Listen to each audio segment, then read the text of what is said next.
লাড়াচাড়া দিয়ে বসেন, সোজা হয়ে বসেন। আপনারা কখনো ভাবতে পারছিলেন এই অল্প সময়ের মাসকে এত পরিবর্তন চলে আসবে?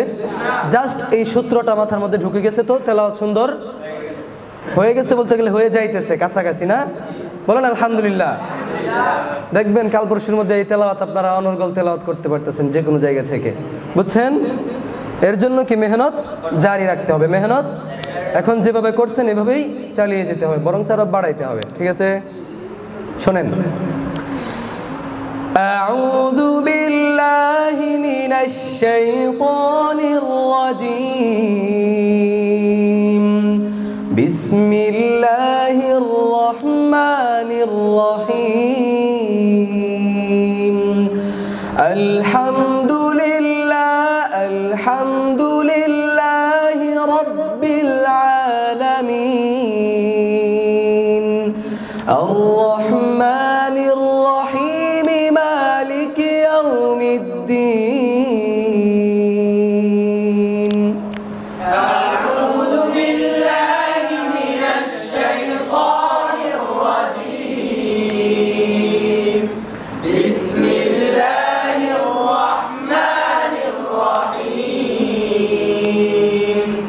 আলহামদুলিল্লাহি রাব্বিল আলামিন। আর রহমানির রহিম মালিকি ইয়াউমিদ্দিন। এবার বলেন তো, ইয়াকা না'বুদু ওয়া ইয়াকা নাস্তাঈন। ইহদিনাস সিরাতাল মুস্তাকিম।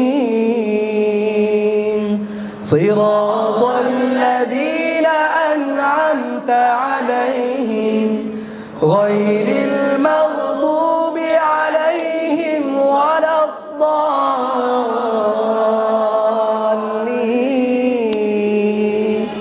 ইমাম সাহেবদের নামাজের ব্যবস্থা হয়ে গেছে, নামাজের কেরাতের কি হয়ে গেছে? বলেন না আলহামদুলিল্লাহ। আগামীকালকে ইনশাআল্লাহ এভাবে জোরদার মেহনত করা যাবে ইনশাআল্লাহ। সেই সাথে আপনাদের কাছে দোয়া চাই, আল্লাহ যেন আগামীকালকে গলার অবস্থাটা একটু ভালো রাখে। একটু ঠান্ডা লাগছিল, এই জন্য আপনাদেরকে নিয়ে ওইভাবে মেহনত করতে পারি নাই। কি মনে হয় এভাবে মেহনত করলে কি আমাদের পড়ার সৌন্দর্য বাকি থাকবে? আমাদের সামনে অন্য কারো তেলাওয়াত টিকবে?